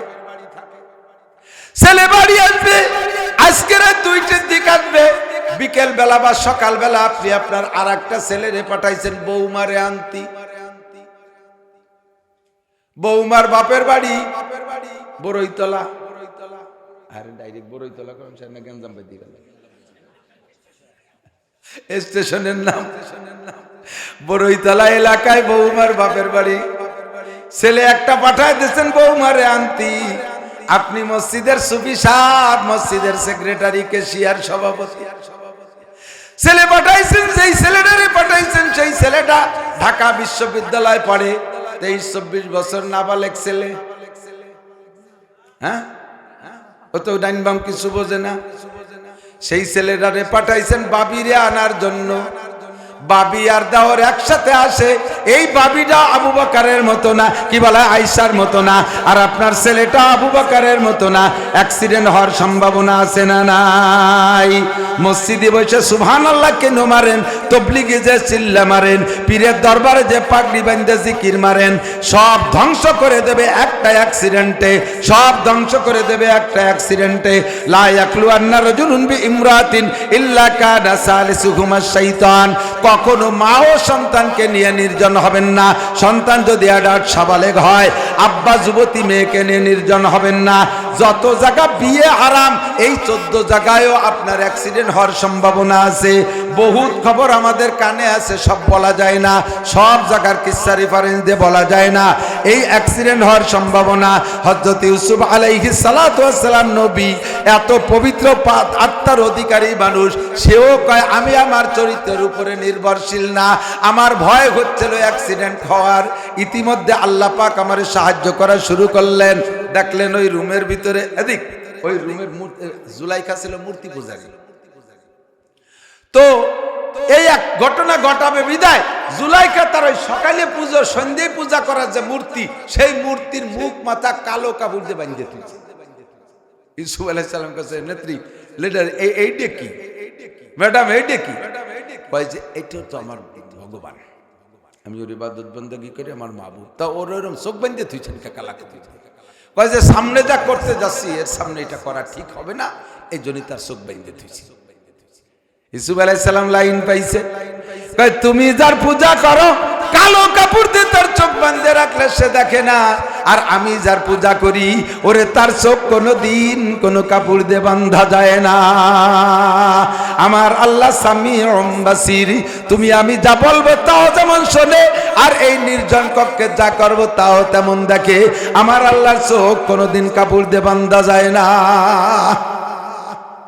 ঠিক কিনা? শুরু হয়ে গেল তাকওয়া। এগুলো সব কিসের বিস্ফোরণ? তাকওয়ার বিস্ফোরণ। বলেন কিসের? তাকওয়ার বিস্ফোরণ, আল্লাহর ভয়ের বিস্ফোরণ। বাসপে কি করে ভিতর দিয়ে তালা দিয়ে চাবি সাইডি তুইছে। ইতিমধ্যে দেখে ওই রুমের ভিতরে ইউসুফ আলাইহিস সালামের আব্বাজি ইয়াকুব আলাইহিস সালাম শাহাদত আঙ্গুল কামলায় বসে রয়েছে। মুরব্বীরা যদি সন্তানের কোনো আচরণের পর কষ্ট পায়, তখন বসে বসে আঙ্গুল কামলায়। এটা হলো সন্তানের খারাপ দিকে যাওয়ার এই কারণে আব্বা মা মুরব্বীরা এরকম করে। ইয়াকুব আলাইহিস সালাম রুমের মধ্যে আঙ্গুল কামড়ায় ধরে বসে রয়েছে। ইউসুফ আলাইহিস সালাম দেখতেছে, জুলাইখা দেখে না। উনি বুঝে ফেলাইছে, আরে এ জায়গা আমার আব্বার আসার কোনো সুযোগই নাই। আমি বেঁচে আছি তা আমার আব্বা জানে না, এই রুমের মধ্যে আমি আছি তা তো আমার আব্বা জানেই না। আর যদি জানো আসার কোনো পথ নাই, আমার আব্বা এখানে আসে নাই, আমার আল্লাহ আমাকে পাহারা দেওয়ার জন্য, আমাকে এই খারাপ কাজ থেকে বাঁচানোর জন্য আব্বাজিকে পাঠিয়ে দিয়েছেন পাহারার জন্য। কাজেই এ কাম আমার করা সম্ভব না। ইন্নী আকাফুল্লাহ, আমি আল্লাহরে ভয় পাই। কে মারছে দৌড়, দরজা তো তালা দিয়া, আমার সাধ্য আছে যতটুক। ওয়াল্লাযীনা জাহাদু ফিনা লানাহদিয়ান্নাহুম সুবুলানা ওয়া ইন্নাল্লাহা লামাআল মুহসিনিন। আমার চেষ্টা যতটুক আমি করি, বাকিটুক করে দেবে আমার আল্লাহ। দরজার কাছে যার সাথে সাথে তালাটা খট করে খুলে দরজা খুলে গেছে। আল্লাহ কয় ওমাইয়াত্তাকিল্লাহ ইয়াজআল লাহু মাখরাজা। উনি দেখলেন যে এক দরজা যখন খুলছে, দেখে আরেকটার কাছে যাই, পিছনে জুলাইখাতে ধাওয়াইতেই আছে। একে একে এইভাবে দৌড়াইতে দৌড়াইতে 7টা দরজা খুলে গেছে। যে আল্লাহকে ভয় পায়, আল্লাহ তার বাঁচার ব্যবস্থা করে কি করে না? কথা বলেন করে? ও যুবক, দুনিয়ার সব জায়গা থেকে বাঁচা যায়, এই জায়গা থেকে বাঁচা বড় কঠিন। এই জন্য নবী পাক বলেন, 7 গুণের মানুষকে আরশে আজিমের নিচে ছায়া দিয়ে নবী আলাইহিস সালাম নিজ হাতে হাউজে কাউসার পান করাইয়া আল্লাহ পাক আরশে আজিমের নিচে বসাইয়া 500 বছর পর্যন্ত মুখে উঠে খানা খাওয়াবে। তার ভিতরে রোল নাম্বার 2, একেবারে 2। 1 নম্বর হলো ইমামুন আদিলুন, ন্যায়পরায়ণ বাদশা। আমাদের ডক্টর ইউনূস সাহেব যদি ন্যায় বিচার করে, আমাদের প্রেসিডেন্ট যদি ন্যায় বিচার করে, নেত্রী যদি ন্যায় বিচার করে যেয়ে থাকেন, আগের নেত্রী যদি ন্যায় বিচার করেন, আমাদের এমপি মন্ত্রীরা যদি ন্যায় বিচারক হয়, আমাদের উপজেলা চেয়ারম্যান, ইউনিয়ন চেয়ারম্যান, মেম্বাররা যদি ন্যায় বিচারক হয়, আমাদের জজ, ডিসিএসপি, ম্যাজিস্ট্রেটরা যদি ন্যায় বিচারক হয়, আমাদের হাই স্কুলের হেডমাস্টার যদি ন্যায় বিচারক হয়, আমাদের কলেজের প্রিন্সিপাল স্যার যদি ন্যায় বিচারক হয়, সমাজের মাতুব্বররা যদি ন্যায় বিচারক হয়, এরা হবে 1 নম্বর মেহমান। 2 নম্বর শাবুন নাশা ফি ইবাদাতিল্লাহ, যেই যুবক তার যৌবনকালকে কন্ট্রোল করতে পারবা। 3 নম্বর 6 নম্বরে যে বলে রজুলুন দাতু ইমরাতুন জাতু হাসাবি ওয়া জামাল, ওই পুরুষটা যাকে গভীর, খেয়াল করেন, একেবারে নির্জনে শতভাগ ব্যবস্থা করে মহিলার পক্ষ থেকে নির্জনতা তৈরি করেছে, মহিলার পক্ষ থেকে সিকিউরিটি তৈরি করেছে, ভিতরে কোনো ঝামেলা নেই। একজন সুন্দরী রূপসী যুবতী মেয়ে যদি একজন টলমলে ভরা যৌবনের যুবককে 40 লক্ষ বর্গ মাইল, তোমার বাংলাদেশ কয় কোটি কয় লক্ষ বর্গ মাইল? কয় না, 1,54,000 বর্গ মাইল। তাতে সে অত বড় দেশের পায়খানার সুবান হয়। এত বড় দেশ চালাইয়া সে নামাজ পড়তে পারে, আর তুমি একটু বাংলাদেশ চালায় নামাজ পড়তে পারে। এ মেম্বার, তুই নামাজ পড়িস নাই কেন? আল্লাহ বিজিএফ কার্ড দিতে সে নামাজ পড়বো করলে। 900 বিজিএফ কার্ড, তোমার দেশে ভোট কয় লক্ষ ভোটার? কয় 600 ভোটারের বিজিএফ কার্ড দিতে যে নামাজ পড়তে পারো না। আর আমার ওমরের একটা অক্ত কাজা নাই, উসমানের একটা অক্ত কাজা নাই, আলীর একটা অক্ত কাজা নাই। আরে এরা তো অনেক আগের মানুষ। তারপরে আরো বহু পরে আইসা খাজা মঈনুদ্দিন চিশতি রহমাতুল্লাহ আলাইহির জামানায় ভারত উপমহাদেশের তৎকালীন বাদশার নাম সুলতান শামসুদ্দিন আলতামাশ রহমাতুল্লাহ আলাইহি। মাঝে মাঝে গল্প বলি, আব্দুল খাজা মঈনুদ্দিন চিশতি রহমাতুল্লাহ আলাইহির ইন্তেকালের পরে উনার জানাজার লাশ মাঠে নামাইয়া জানাজার নামাজের ইমাম নির্বাচন করার জন্য উনি ওসিয়ত করে গেছেন ওনার ছেলেরে, যে বাবা তুমি মাঠে দাঁড়াইয়া আমার ইমাম আগে নির্বাচন করবে, যে কেউ আমার ইমামতি করবে না জানাজার, আমার জানাজার ইমামতি করবে ওই লোকটা যার মধ্যে 3টে গুণ থাকতে হবে। কয়টা? 1 নম্বর গুণ, সাবালেগ হওয়ার পরে কোনোদিন নামাজে 1 ওয়াক্ত তাকবীরে উলা ছোটে নাই। নামাজ তো কাজা পরে, 1 ওয়াক্ত নামাজও তাকবীরে উলা ছোটে নাই। তাকবীরে উলা কারে কয়? ইমাম সাহেব প্রথম তাকবীর দিয়ে আল্লাহু আকবারকে সানা বাঁধে কিরাত শুরু করার আগে নামাজে জয়েন করার নাম তাকবীরে উলা পাওয়া। এটা ছোটে নাই কোনোদিন। এটি 1 নম্বর গুণ। 2 নম্বর, আসরের আগে 4 রাকাত ক্বাবলা আসর সুন্নতে গায়ের মুআক্কাদ আছে, এইটাও কোনোদিন ছোটে নাই। যেদিন থেকে শুরু করছে ওই 4 রাকাত ছোটে নাই। আসরের ফরজ নামাজ তো ছোটেই নাই, আগে 4 রাকাত সুন্নত পড়তে তাও ছোটে নাই। 3 নম্বর, ইচ্ছাকৃত ভাবে কোনোদিনও কবিরা গুনাহ করে নাই। 3টে গুণ। উনার জানাজা মাঠে নামাইয়া লোক কি পরিমাণ? 16 লক্ষ মানুষ উপস্থিত হয়েছে জানাজায়। উনার চেহারা থেকে একটা নূর চমকা ছিল। এই নূরের খবর পাইয়া হিন্দুরা আইছে দেখতে, এই নূর দেখে 1 লক্ষ হিন্দু ওই জায়গায় দাঁড়ায় মুসলমান হয়ে গেছে। কেমন মানুষ! এনার জানাজার ইমামতি করতে দাঁড়াইয়া ছেলে ঘোষণা দিলেন, আমি আব্বার ওয়ারেস, আমার সবচেয়ে বেশি হক, কিন্তু আব্বা যে ওসিয়াত করে গেছে, ওসিয়াতের সামনে আমি টিকতে পারি নাই। ওসিয়াত হলো আমার আব্বা বলেছেন আব্বার জানাজার ইমামতি করবেন যিনি, তার এই 3টে গুণ থাকতে হবে। কে আছেন? এই গুণের মানুষ চলে আসেন। 1 নম্বর গুণ কইলে কিছু লোক রেডি হয়েছে, 2 নম্বর গুণ করলে তাতে খানি কমে গেছে, 3 নম্বরটা করলে একজন হয় না। একটা আছে, 2টি আছে, 3টে পড়ে না। 2বার ঘোষণা দেওয়ার পরে কোনো ইমাম আসে না। টনটুনে খরার ভিতরে মানুষ কষ্ট পাচ্ছে। উলামায়ে কেরাম বললেন, ভাই আর বললেন না, সম্ভবত ইমাম রেডি নাই। যদি ইমাম 3বার এলানের পরে ইমাম না আসে তাহলে মানুষে মনে করবে ইমাম নাই, জানাজা হবে না, ছত্রভঙ্গ হয়ে যাবে। সাথে সাথে আবার মশওয়ারা হলো, নিশ্চয়ই এই যোগ্য মানুষ আছে, নইলে হুজুর এমন কড়া শর্ত দিতেন না। আর যার ভিতরে এই গুণ আছে সে লোকটা এ জায়গা থাকবে না, হতেও পারে না। অবশ্যই আছে। বলেন বলে দেন। এবার 3য়বার বললেন, ভাই আপনাদের কার ভিতরে এই 3টে গুণ আছে? মেহরবানি করে বেরিয়ে আসেন। আব্বাজি কষ্ট হচ্ছে, লক্ষ লক্ষ মানুষের কষ্ট হচ্ছে, তাড়াতাড়ি জানাজার ইমামতি করাই দেন। প্রত্যেকবার যখন ঘোষণা দেয় সবাই খালি এদিক ওদিক দেখে যে কোন দিক দিয়ে কে আসে, কোন দিক দিয়ে ইমাম আসে।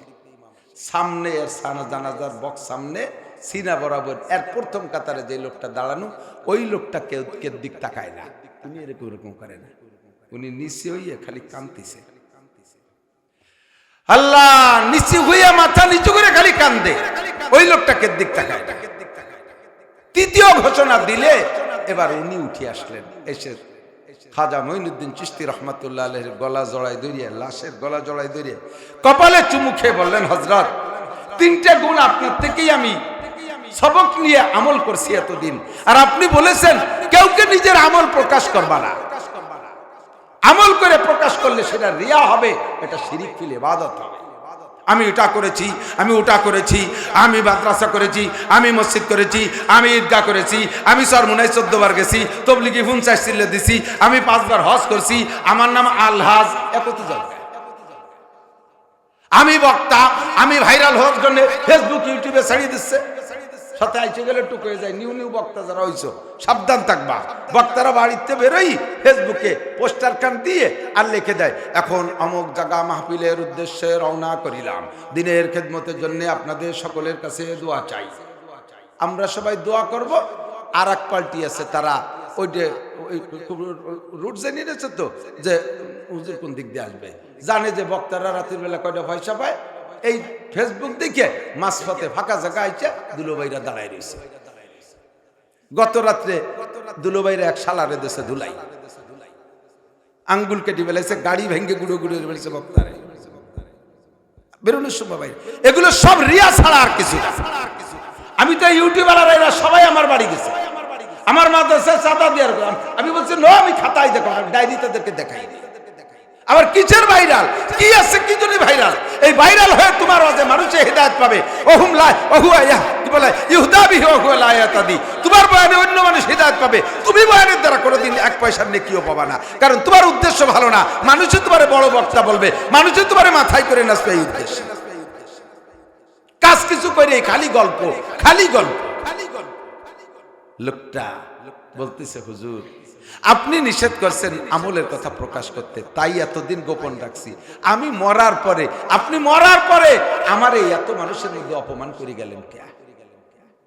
আপনি বললেন গোপন রাখবা, তাই তো গোপন রাখছি, এত মানুষের মধ্যে ওপেন করে দিলেন। হুজুর তার জবাব দেয় না। জানাজার ইমামতি করলেন, জানাজা হয়ে গেল, যেই লোকটা ইমামতি করলেন এই 3 গুণের অধিকারী, উনি কোনো মাদ্রাসা শাইখুল হাদিস না, উনি কোনো নাম করা প্রসিদ্ধ পীর না, উনি কে? তৎকালীন এই উপমহাদেশের শাসক সুলতান শামসুদ্দিন আলতামাশ রহমাতুল্লাহ আলাইহি। এত বড় দেশ চালাইয়া তার তাকবীরে উলা ছুটলো না, আসরের আগে 4 রাকাত ছুটলো না, জীবনে একটা কবিরা গুনাহ করা লাগলো না। ও মেম্বার, তুমি নামাজ পড়তে সময় পাও না, চেয়ারম্যান নামাজ পড়তে সময় পাও না, মাস্টার নামাজ পড়তে সময় পাও না, দোকানদার নামাজ পড়তে সময় পাও না, ও যুবক তোমারে কন্ট্রোল করতে পারো না। কেন পারো না? তোমার মতো আমি রেফারেন্স তৈরি করে রেখেছি, কিয়ামতের ময়দানে বলবো এডে পারলো, তুই কেন পারলি না?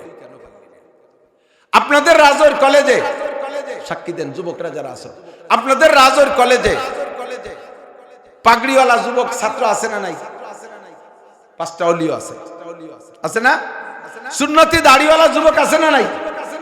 জুব্বওয়ালা যুবক কলেজ ছাত্র স্টুডেন্ট আছে না নাই?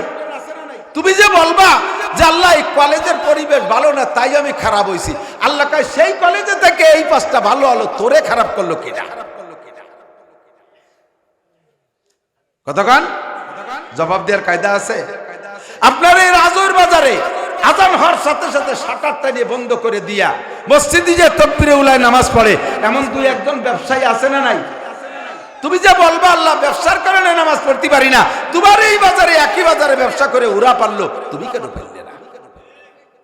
ও মহিলা, তুমি এই ঈদের সময় বাজার করে বেড়াচ্ছ, রাজর দিয়ে ট্যাকে রেট দিয়ে অর্ধউলাঙ্গিনী হয়ে নাইছে নাইছে বাজার করে বেড়াচ্ছে, ঈদ বাজার তুমি করলে কা? আল্লাহ ওই সময় সবাই ওই হতো, আল্লাহ কাছে সবাই ওই হতো। তো তোমাকে এলাকায় মৌলানা আবুল বাশারের বউ তো মহিলা, সে তো যায়নি। মৌলানা তরিকের বউ মহিলা, সে তো যায় নাই। তুমি যদি সময় আর জামানার দোষ দাও, এই মহিলারা গেল না, তুমি গেলে কে? তাদের কি ঈদ হয় নাই? তারা কি পোশাক পরে নাই? আমরা পুরুষটাই নষ্টের গুরু। কষ্ট হচ্ছে, কষ্ট হচ্ছে, কি বাজে কথা করছি নাকি আবার? তাই আল্লাহ জানে, আমি তো নিজের কথা নিজে কয়ে যাচ্ছি, কি এতেছি তা আল্লাহ জানে। কতক্ষণ আল্লাহু আকবার। আমরা পুরুষটাই নষ্টের গুরু। প্রত্যেকে বউকে দিয়ে বাজার করার সুযোগ দিছি। ভালো করে মনে রাখবেন, একবার যদি মহিলারা বাজার ছিলেন, বাজারে যার সুযোগ দেন, তার চয়েস মতো তারা বাজার করার সুযোগ দেন, জীবনে কোনোদিন মহিলাদেরকে আপনি কোনো বাজার করে দিয়ে খুশি করতে পারবেন না। তখন বাহিরে যাইয়া পুরুষকে দেখার একটা নেশা হয়ে গেছে তার। এরপরে যদি আপনি 10,000 টাকা দিয়ে শাড়ি একখানা নিয়ে দিয়েছেন, দেহার সুর মানে স্টাইল কি, কয়টা হানেছে, ঠিক না? আপনি কোন 10,000, ওই 10, আমি গেলে 2,000 টাকা দিন, কয় কি সে 15,000 টাকা দাম চাইছে, তাই 100-200 ঠেলতি ঠেলতি ঘষতি ঘষতে আবার 4 ঘন্টা ওই শাড়ি কিনতে চায়। লাস্টে যে 10,000 ঠিক করছে, আর ও বলে 2,000 টাকা আনতে পারে। তা ঠিক আছে, আগামীতে তুমি এলো, ও তো ওই বাজারে যাবে, এই জন্য এই প্যাঁচ দিছে। আর বাজারের দোকানদারও বড় কঠিন, মহিলারা বোরকা পরে গেছে একটু গিরিয়ে, আর বাবিরে তো দেখতে হবে, কিভাবে দেখবে, পয়লা এনে দিছে কটা সিঙ্গারা, খাতে গেলি বার শাটার উঠানো লাগবে, মহিলা একটু সতর্ক শাটারের তল দিয়ে খাচ্ছে, তাও দেখতে পেল না। এরপরে এনে দিচ্ছে চা অথবা কফি, ও তো আর কাপ তোর গরম কাপ নিচে দিয়ে সেই সময় শাটার উল্টো দিয়ে খাচ্ছে, বাস দেখে ফেলাইছে। আছে না নাই? আমাকে বউরা তো নিজের বাজার নিজে করে না, তারা তো আমাকে ছেড়ে চলে যাচ্ছে না। তুমি কেন সুযোগ দিলে বউরে মার্কেট করতে?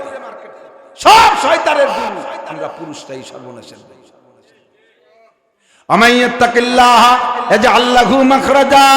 যে আল্লাহকে ভয় করে আল্লাহ তাকে বাঁচার ব্যবস্থা করে দেয়, বলেন না ঠিক কি ঠিক না?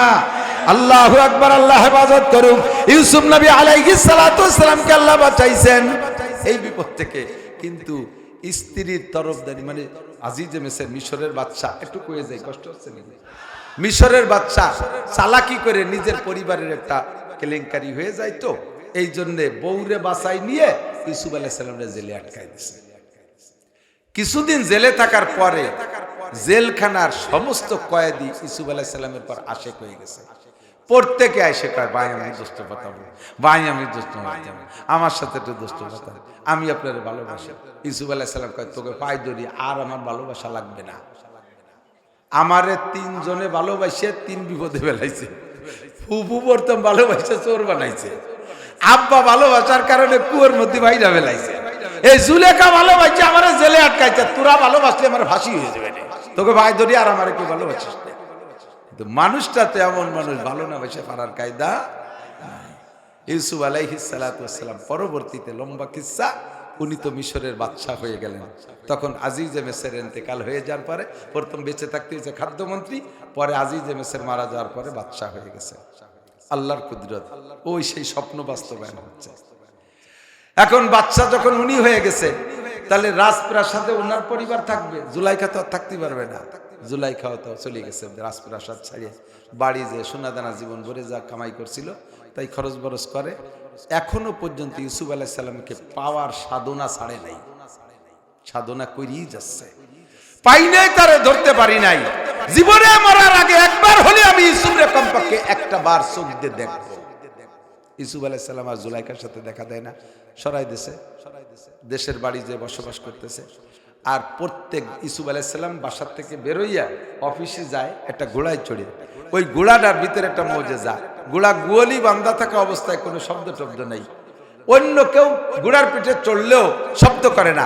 ইউসুফ আলাইহিস সালাম যখন ঘোড়ার পিঠে বসে, তখন ঘোড়ার নাক দিয়ে, এই যে আমাদের নেতারা আসলে সাইরেন গাড়ি বাজায় না, কু কু কু কু করে না, এই ঘোড়ার নাক দিয়ে এইরকম একটা শব্দ বেরোয় যা 3 মাইল দূরত্বে শোনা যায়। তখন উনি অফিসের থেকে, বাসার থেকে অফিসের দিকে যাওয়ার সময় এই শব্দ শুনে আশেপাশে 3 মাইল দূর থেকে মানুষ আইসিয়া রাস্তায় ভিড় করতো ইউসুফ নবীর এক নজর দেখতে। আরে আমি তো ভাষা বলতেছি, খেয়াল করতেছি না, কেন দেখবে না? বুঝতে পারছেন, সারা পৃথিবীর মানব রূপের অর্ধেক আল্লাহ তাআলা তাকে দিয়েছেন। শত্রু সূরা, এই মানুষটারে এক নজর দেখতে পারলে কলিজা ঠান্ডা হয়ে যায়। হাজার হাজার মানুষ প্রত্যেকদিন রাস্তার পাশে এসে ভিড় করে। তো জুলাইখা দালালকে টাকা দেয় যে ইউসুফ কোন সময় যায়, তোরা একটু লাইন করে আমার একটু দেহা হারাই দিতে পারিস নি, দেশ দি। যার এই টাকা দেয় সে টাকা খাইয়ে চলে যায়। মোটা অঙ্ক নিয়ে এটে শরীর আমাকে পটিয়া মাদ্রাসায় ছিলেন, শুনছি গল্প। এই বোয়ালি সাহ হুজুর খুব বুজুর্গ মানুষ। তো বোয়ালি সাহ হুজুর চট্টগ্রাম পাহাড়ি এলাকা, তো পাহাড়ের ভিতরে শিয়াল ডাকে। তো বোয়ালি সাহ হুজুর কয়, এই শিয়াল ডাকে কা শীতের সময় প্রচন্ড শীত, ছাত্র ফাজিল কিছু থাকে না, ওরা কয় যে হুজুর শীতের জ্বালায় ওগো তো খেতা কম্বল নাই, সেই জন্যই ডাকতেছি। হুজুর এই একটা মাইটে কলসের মধ্যে টাকা হতো, কাঁচা টাকা, তো ওই বেশ কিছু টাকা কলস ধরে ওরে দেশ, যা এই কলসে যত টাকা আছে এই দিয়ে ওই শিয়ালকে কম্বল কিনে দিবি কালকে। ওরা টাকা নিয়ে, কলসের টাকা নিয়ে যে ওকে তোকে কাঁদে ভেঙেছে রেখে ফেলেছে। আর পরের রাত্রি ক্লাসে বইছে, কয় আবারও সেই টাইমে তো শিয়াল ডাকে, এই তোর শিয়ালটা কম্বল কিনে দিস নি?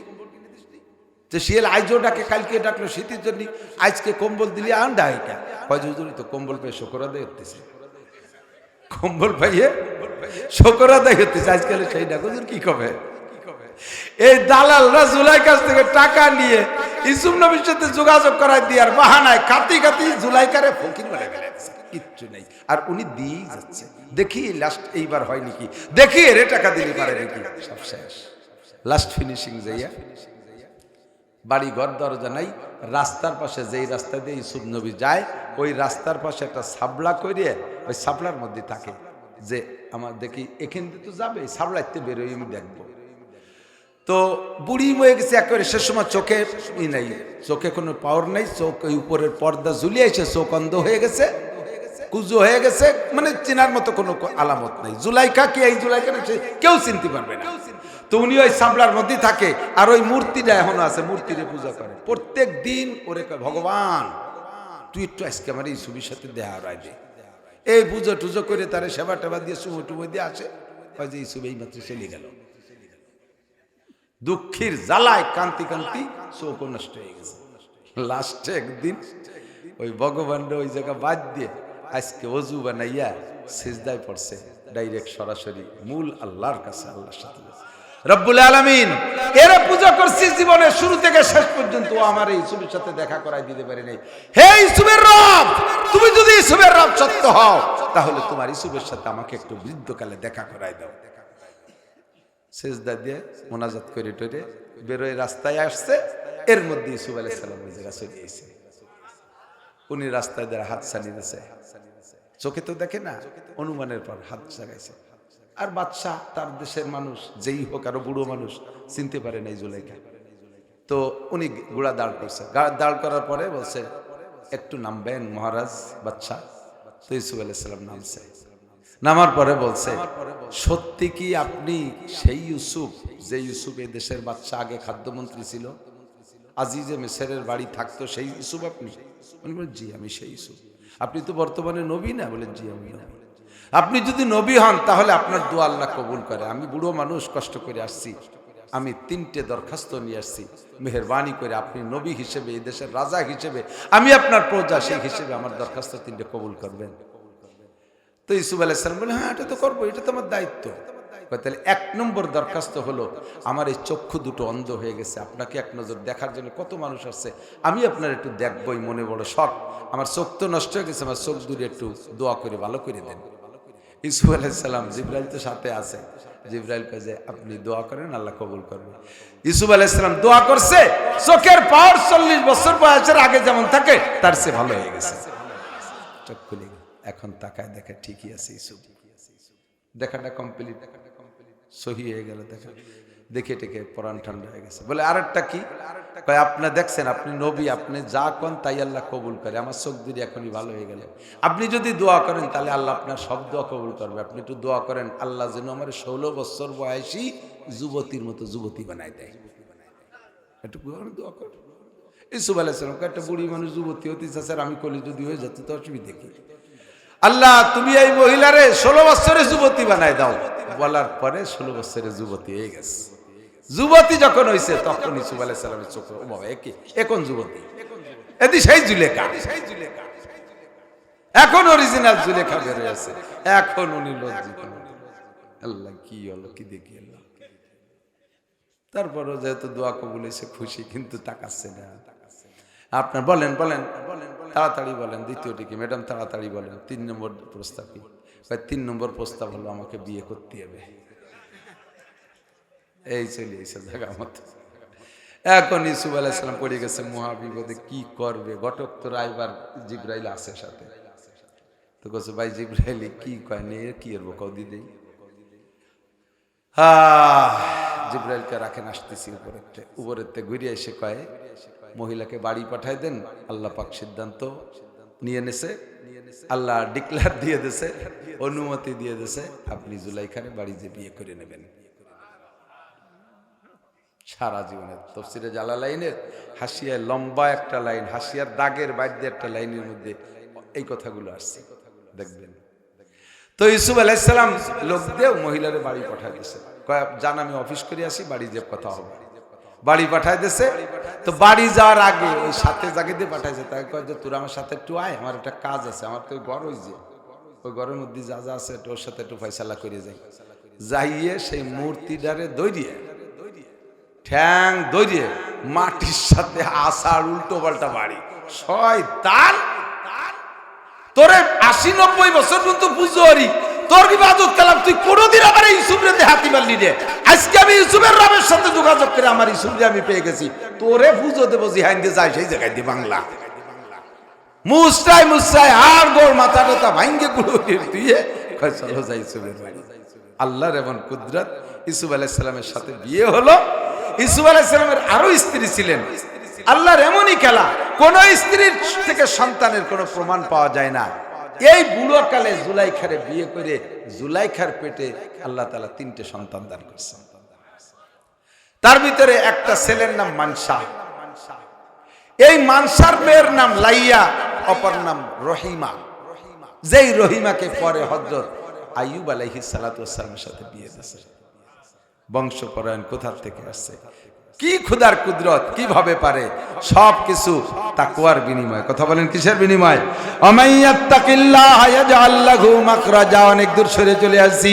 ইয়া আইয়ুহাল্লাযীনা আমানুত্তাকুল্লাহ হাক্কা তুকাতিহি, ভয় করো ভয় করো। আয় যুবক,